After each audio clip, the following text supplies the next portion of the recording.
চাঁদপুরি রাজ্যের রূপনগর শহরে ফুলবনিয়া গ্রামে ছোট্ট একটা ঘরে বসবাস করত একটি পরিবার। সেই পরিবারের সদস্য ছিল ৩ জন, রাশেদ ও তার নতুন বিয়ে করা বউ আয়েশা এবং তার মা ফাতেলা বেগম। একদিনের কথা। মা, আমার ব্যাগটা কি রেডি করেছো? অফিসের গাড়ি তো বেশিক্ষণ দাঁড়াবে না মোড়ে, আমাকে এখনই বের হতে হবে।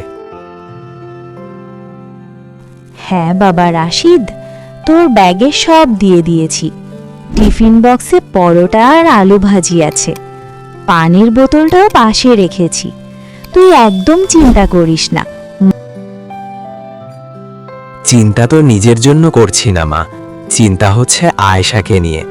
বেচারি একদম নতুন এসেছে এই বাড়িতে, এখনো কাউকে ভালো করে চেনে না। গ্রামের পরিবেশটা ওর কাছে নতুন। আমি এভাবে 7 দিনের জন্য বাইরে যাচ্ছি, ও যদি নিজেকে একা বোধ করে। পাগল ছেলে আমার, তুই মাকে কি এতই পর ভাবিস? আয়েশা কি শুধু তোর বউ? ও তো এখন আমার মেয়ে। তুই থাকিস বা না থাকিস, ও আমার চোখের মনি হয়েই থাকবে। আপনি আমাকে নিয়ে একদম ভাববেন না, আমি নিজেকে ঠিক মানিয়ে নিতে পারবো। তবুও মা, তুমি তো জানো সে শহরের মেয়ে, গ্রামের কাজকর্মে অতটা অভ্যস্ত না। তুমি একটু বুঝিয়ে শুনিয়ে রেখো, যেন ওর কোনো কষ্ট না হয়।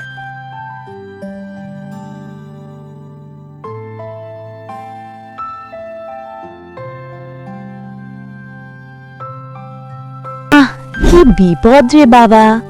ছেলেকে দেখানোর জন্য কত নাটকই না করতে হয়। বাবার বাড়ির মতো থাকবি, বাবার বাড়ি বানাবে শ্বশুর বাড়িকে। দাঁড়াও, কাল সকাল থেকে বুঝবে শ্বশুর বাড়ি কাকে বলে। রাশিদ তো আর দেখছে না। এবার তোমাকে দিয়ে যদি বাড়ির উঠান থেকে গোয়াল ঘর পর্যন্ত না মুছিয়েছি, তবে আমার নামও ফাতেমা নয়। নবাবজাদি এসেছেন পায়ের উপর পা তুলে খেতে। কাল সকাল হোক, তারপর দেখাচ্ছি মজা।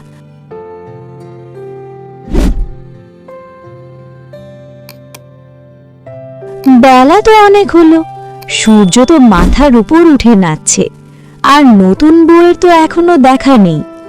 আমি বুড়ো মানুষ, সকাল 6টায় উঠে ঘর ঝাড়ু দিলাম, বাসি কাজ করলাম, এখন রান্নাও চড়ালাম, আর মহারানী এখনো লেপের তলায়। না না, এভাবে তো চলবে না। ছেলেকে বলেছিলাম বটে দেরি করে উঠতে, তাই বলে কি দুপুর পর্যন্ত ঘুমাবে? যাই, ডেকে তুলি।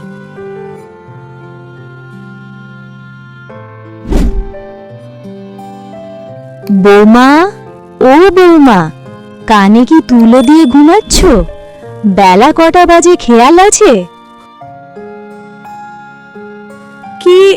কে ডাকে? কে ডাকে? কেউ না, মানে আমি, তোমার শাশুড়ি মা ডাকছি। দরজাটা খোলো। পাড়ার মানুষ তো ছিছি করছে, এত বেলা পর্যন্ত কোন বাড়ির বউ ঘুমায়? মা, এখন ডাকছেন কেন? আমি তো ঘুমাচ্ছি। ঘুমাচ্ছ মানে? সকাল 10টা বেজে গেছে। উঠো, উঠে মুখ হাত ধুয়ে কাজে হাত লাগাও। রান্নাঘরে এখনো সবজি কাটা হয়নি, মশলা বাটা হয়নি। আমি একা মানুষ, আর কত করব? মা, আপনি কি ভুলে গেলেন?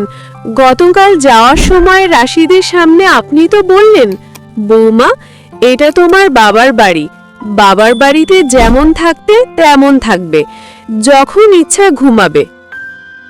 আরে ওসব তো বলার কথা ছিল, তাই বলি কি সত্যি সত্যি কুম্ভকর্মের মতো ঘুমাবে? মা, আমার বাবার বাড়িতে আমি কোনোদিন বেলা 12টার আগে ঘুম থেকে উঠি না। আমার বাবা আমাকে কখনো ডাকেন না। আপনি বলেছিলেন আমাকে মেয়ে হয়ে থাকতে, বৌমা না হতে। এখন যদি আমি 10টায় উঠি, তাহলে তো আমি বৌমা হয়ে গেলাম। আপনার আদেশ অমান্য করা হবে। আমি পাপ করতে পারবো না মা, আমাকে আরেকটু ঘুমাতে দিন।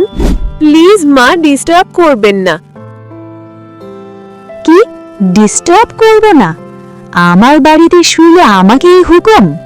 দাঁড়াও, আগে দরজাটা খুলুক। বাবার বাড়ি? পেটে খিদে লাগলে বাবার বাড়ি কোথায় যায় আমি দেখছি। মা, আপনি কি এখনো দাঁড়িয়ে আছেন? পায়ের আওয়াজ পাচ্ছে। আপনি যান মা, রান্নাটা বসিয়ে দিন। আমার উঠতে উঠতে সেই দুপুর। ঠিক আছে, ঘুমাও তুমি। খিদের জ্বালায় যখন পেট চোচো করবে তখন বুঝবে মজা। আমি চললাম রান্নাঘরে।